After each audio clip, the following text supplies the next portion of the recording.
میں چاہتا ہوں کہ اپنی عادت کے مطابق آپ کو تھوڑی سی زحمت دوں. آپ تیار ہیں؟ میں نعرہ لگاؤں گا، آپ کو نعرے کا جواب دوں. یہ میں ہر جگہ کرتا ہوں، اپنے بزرگوں سے سیکھا ہے. ہمارے اکابر حضرات جو ہیں وہ مجھے سپورٹ کر رہے ہیں، آپ لوگوں کو بھی سپورٹ کرنا ہے. آپ سب جانتے ہیں، مجھے جانتے ہیں، اچھے طریقے سے جانتے ہیں. بڑی تیزی کے ساتھ میں نعرہ لگاؤں گا، نعرے کا آپ کو جواب دینا ہے. بس ایمان میں تھوڑی سی تازگی اور اس کے بعد جو میسج میں پہنچانا چاہتا ہوں وہ آپ کو پہنچاؤں گا. میرا ٹاپک میں پہلے آپ کو بتا دیتا ہوں، دو چیز ہے، ایک تعلیم اور دوسرا صبر. جس قوم کے پاس مسلمانوں تعلیم نہیں ہوتی وہ قوم کبھی بھی کامیاب نہیں ہوتی، اور جس قوم کے اندر صبر نہیں ہوتا وہ قوم بھی کبھی بھی کامیاب نہیں ہوتی. بس انہی دونوں ٹاپک پہ انشاءاللہ تعالیٰ کچھ دیر بعد باتیں کرنے کی کوشش کروں گا.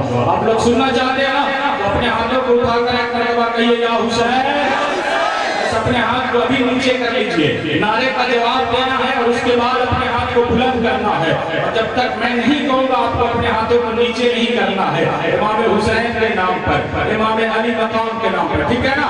سنتے چلے جائیں. نعرہ تکبیر، نعرہ تکبیر، نعرہ رسالت، نعرہ رسالت.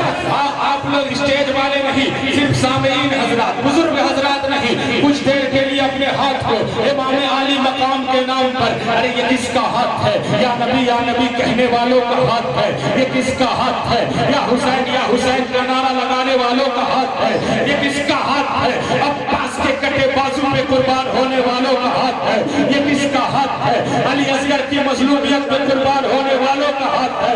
یہ کس کا ہاتھ ہے؟ صدیق کی صداقت پہ قربان ہونے والوں کا ہاتھ ہے. یہ کس کا ہاتھ ہے؟ عمر کی عدالت پہ قربان ہونے والوں کا ہاتھ ہے. یہ کس کا ہاتھ ہے؟ عثمان کی سخاوت پہ مر مٹنے والوں کا ہاتھ ہے. یہ کس کا ہاتھ ہے؟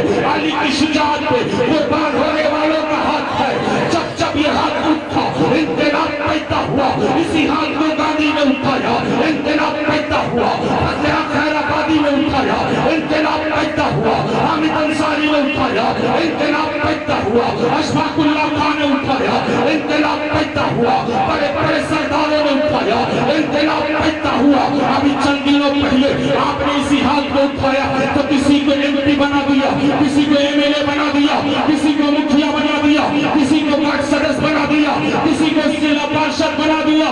لیکن ہاشمی کو کہنے کی اجازت دے دو، جب اپنا ہاتھ کسی دنیا دار کے لیے اٹھاؤ گے تو کسی کو ایم پی بنا دو گے، کسی کو ایم ایل اے بنا دو گے، کسی کو مکھیا بنا دو گے، کسی کو اسمبلی دے دو گے. لیکن یہی ہاتھ دنیا دار کے نام پر نہیں بلکہ احمد مختار کے نام پر اٹھاؤ گے تو آپ کو اسمبلی نہیں بلکہ جنت کی گلی مل جائے گی. اب اپنے ہاتھوں کو نیچے کر لیجیے.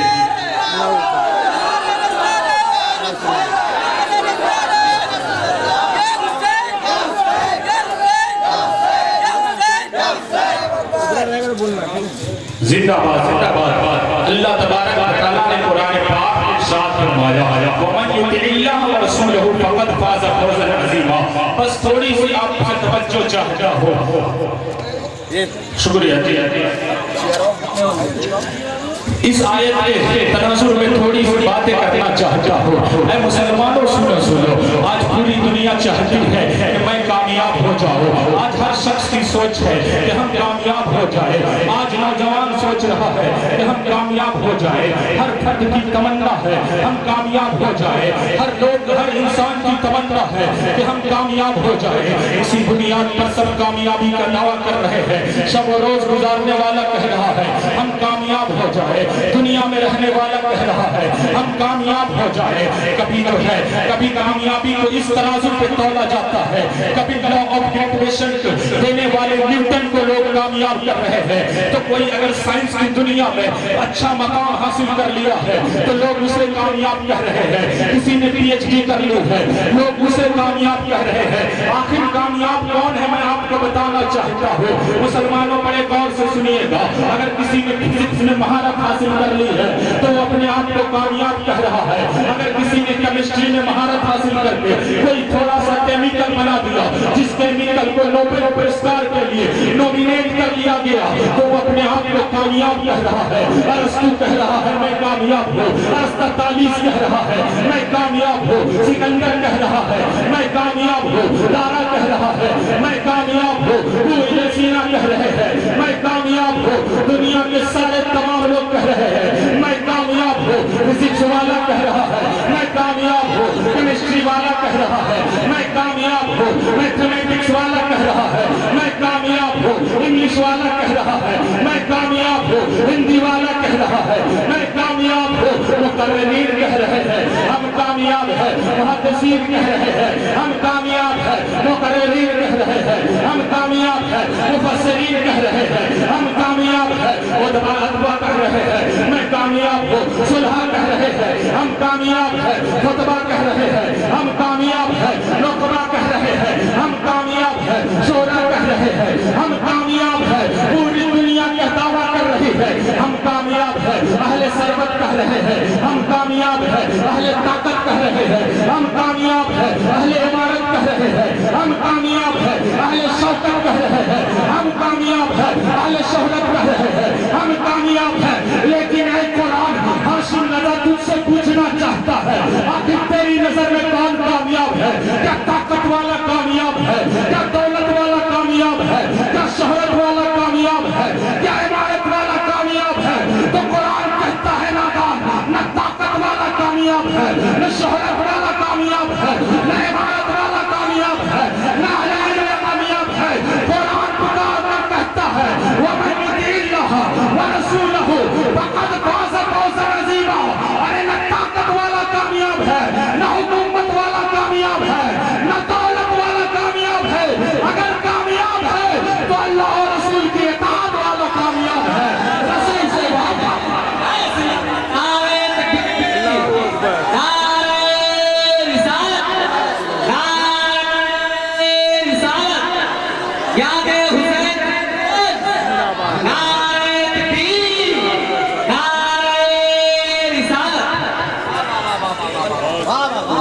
یا رسول اللہ آپ سننا چاہتے ہیں آپ بیدار ہیں نا بس تھوڑا سا سنتے چلے جاؤ. مسلمانوں جس قوم کے اندر تعلیم نہیں ہوتی ہے جس قوم کے پاس ایجوکیشن نہیں ہوتا ہے جو قوم ایجوکیٹڈ نہیں ہوتی ہے وہ قوم کبھی بھی کامیاب نہیں ہوتی ہے. امام حسین نے ہمیں سب سے پہلا پیغام کربلا سے کیا دیا ہے؟ تعلیم کا دیا ہے. ایجوکیشن کا دیا ہے. علم کا دیا ہے. آپ کہو گے ہاشم رضا کیسے کہتے ہو کہ تعلیم کا دیا ہے؟ تو میں آپ کو بتانا چاہتا ہوں میں آپ کو سمجھانا چاہتا ہوں. امام حسین بتا رہے ہیں کہ جب تک تمہارے پاس تعلیم نہیں ہوگی تم غلط کو غلط کیسے کہو گے؟ تم جو ہے غلط کو غلط کیسے کہو گے؟ تم مخالف کی مخالفت کیسے کرو گے؟ ایک اچھے انسان ایک غلط کو غلط کہنے کے لیے تعلیم کا ہونا ضروری ہے. ایجوکیشن کا ہونا ضروری ہے. علم کا ہونا ضروری ہے. امام حسین نے بھی ہمیں پیغام دیا ہے. مسلمانوں ہم یا حسین کا نعرہ تو لگاتے ہیں لیکن ہمیں حسین نے پیغام کیا دیا ہے ہم اس پہ عمل نہیں کر رہے ہیں. حسین نے ہمیں سمجھایا ہے کہ جس قوم کے پاس علم ہوتی ہے وہی قوم یہ بتاتی ہے کہ صحیح کیا ہے غلط کیا ہے. ایک جاہل انسان یہ کیسے فیصلہ کر سکتا ہے کہ غلط کون کر رہا ہے صحیح کون کر رہا ہے؟ امام حسین نے بتا دیا تھا کہ میرے پاس ایجوکیشن ہے اس لیے میں ثابت کر سکتا ہوں کہ یزید غلط کر رہا ہے یزید صحیح نہیں کر رہا ہے. اے مسلمانوں سنو ہم نے حسین کو پڑھا نہیں ہے صرف حسین کا نعرہ لگایا ہے. اور دنیا نے جب حسین کو پڑھا ہے تو کس طریقے سے سمجھا ہے زیادہ دور کی بات میں آپ کو نہیں بتا رہا ہوں. اسی ملک کی بات بتا رہا ہوں. اسی ملک میں ایک عظیم ہستی گزری ہے ایک مہان انسان گزرا ہے جس کو دنیا گاندھی جی کے نام سے جانتی ہے. آج آؤ میں آپ کو بتاتا ہوں ہم نے نہیں پڑھا ہے. ہمارے بچے راتوں میں اٹھ کر پب جی کھیلتے ہیں. غیروں کے بچے راتوں میں اٹھ کر UPSC ایگزام کی تیاری کرتے ہیں. ہمارے بچے 1 بجے رات میں اٹھ کر فری فائر کھیلتے ہیں. دوسری طرف کے بچے MBA اور UPSC ایگزام کی تیاری کرتے ہیں. سنو گاندھی جی نے جب حسین کو پڑھا ہے تو کیا کہا ہے حسین کے بارے میں؟ بڑے غور سے سننا. 1947 کا زمانہ ہے یا 1952 کا زمانہ ہے. ورلڈ میڈیا گاندھی جی کے سامنے ہے. سارے لوگ سوال کرتے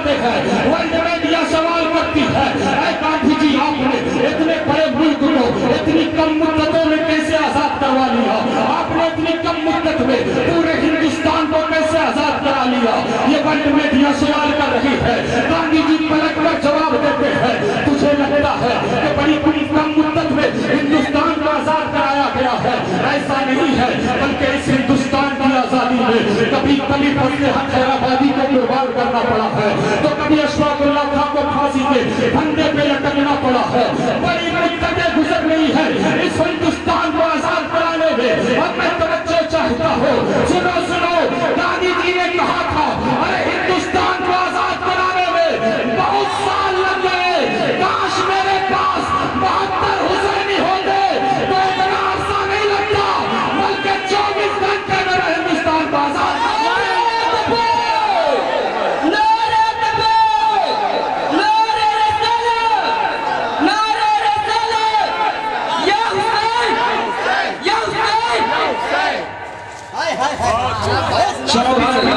ہندوستان کو آزاد کرنے کا یہ گاندھی جی کہہ رہے ہیں، لیکن ہم نے نہیں پڑھا ہے مسلمانوں۔ بڑی تیزی کے ساتھ میں اپنی گفتگو کو سمیٹنا چاہتا ہوں۔ آپ نیلسن منڈیلا کو جانتے ہوں گے، وہ ساؤتھ افریقہ کا انسان بتاتا ہے کہ میں 20 سال جیل میں رہ کر اپنی ہمت ہارنے لگا تھا، میں یہ سوچنے لگا تھا کہ اپنے آندولن کو ختم کر دینا چاہیے، اپنی لڑائی کو واپس لے لینا چاہیے، اور میں یہ سوچ کر حکومت سے بات ہی کرنے والا تھا کہ اچانک میرے سامنے سے امام حسین کی زندگی کے اوپر لکھی ہوئی ایک کتاب گزرتی ہے۔ جب میں نے حسین کو پڑھا ہے تو میری سوچ بدل گئی ہے، میری فکر بدل گئی ہے، میرا نظریہ بدل گیا ہے، میری سوچ بدل گئی ہے۔ نیلسن منڈیلا کہتا ہے کہ آج تک میں یہ سمجھ رہا تھا کہ جنگ وہ جیتتا ہے جو سامنے والے کو مار دیتا ہے، لیکن جب میں نے حسین کو پڑھا تھا تو میں نے یہ سمجھا تھا کہ صرف سامنے والے کو مار کر جنگ نہیں جیتی جاتی ہے، بلکہ خود کو قربان کر کے بھی جنگ جیتی جاتی ہے، خود کو شہید کر کے بھی جنگ جیتی جاتی ہے۔ حسین نے خود کو لٹا دیا تھا اور اسلام کو پناہ دے دی تھی، حسین نے خود کو لٹا کر اسلام کو زندگی نعرہ تکبیر، نعرہ تکبیر، نعرہ رسالت، نعرہ رسالت، شاہد حسین کانفرنس زندہ باد، شاہد حسین کانفرنس زندہ باد، قاسم رضا خان زندہ باد، قاسم رضا خان زندہ باد۔ آپ لوگ بس کچھ دیر اور سونا چاہتے ہیں، کچھ دیر اور سونا چاہتے ہیں، اس لیے اپنے آنے والی نسل کو ضرور پڑھاؤ، اپنی اولاد کو ضرور پڑھاؤ۔ مسلمانوں، جب تک آپ کے اندر تعلیم نہیں ہوگی، جب تک آپ کے پاس ایجوکیشن نہیں ہوگا، آپ کبھی بھی کامیاب نہیں ہو سکتے ہو، آپ ترقی نہیں پا سکتے ہو۔ اس لیے اپنے آنے والی نسل کو ضرور پڑھاؤ اور پڑھا لکھا کر اس قابل بناؤ کہ وہ اپنا حق جان سکے، وہ اپنا رائٹ جان سکے۔ یاد رکھو، اس قوم کو انصاف نہیں ملتا ہے جو قوم اپنا حق مانگنا نہیں جانتی ہے، اس قوم کو حق نہیں ملتا ہے جس قوم کے پاس ایجوکیشن نہیں ہوتا ہے، جس قوم کے پاس تعلیم نہیں ہوتی ہے۔ بڑی تیزی کے ساتھ سمجھتے ہوئے میں آپ کو ایک پیغام دینا چاہتا ہوں، ایک بات یاد رکھو، جب تک تم خود پڑھ لکھ کر اپنے اندر ٹیلنٹ پیدا نہیں کرتے ہو، جب تک خود پڑھ لکھ کر وکالت کا ڈریس پہن کر جج کے سامنے کھڑے ہو کر اپنی حقانیت بیان نہیں کر دیتے ہو، آپ کو انصاف نہیں ملنے والا ہے۔ جب تک خود پڑھ لکھ کر پارلیمنٹ کے پیچ پہ کھڑے ہو کر اپنی آواز نہیں اٹھاتے ہو، آپ کو انصاف نہیں ملنے والا ہے۔ اور ایک بات اور آپ کو بتا دو، پڑھائی صرف ایک طرف کی نہیں کرنا ہے، بلکہ دونوں طرف کی پڑھائی کرنا ہے۔ اپنے بچے کو حافظ بھی بنانا ہے، اپنے بچے کو انجینئر بھی بنانا ہے، اپنے بچے کو عالم بھی بنانا ہے، اپنے بچے کو ڈاکٹر بھی بنانا ہے، اپنے بچے کو مفتی بھی بنانا ہے، اپنے بچے کو جو ہے یا ایک UPSC ایگزام بھی دلوانا ہے۔ اپنے بچوں کو دونوں طرف کی پڑھائی پڑھاؤ تاکہ ایک بچہ حافظ بن کر رمضان میں قرآن پاک سناتا ہوا نظر آئے تو دوسرا بچہ ڈاکٹر بن کر لوگوں کی خدمت کرتا ہوا نظر آئے، تاکہ ایک بچہ آپ کا عالم بن کر نقابت کرتا ہوا نظر آئے تو دوسرا بچہ پارلیمنٹ میں کھڑے ہو کر تمہارے انصاف کے لیے لڑتا ہوا نظر آئے۔ اس لیے اپنے آنے والی نسل کو اتنا مضبوط بنا دو کہ علامہ اقبال کا وہ شعر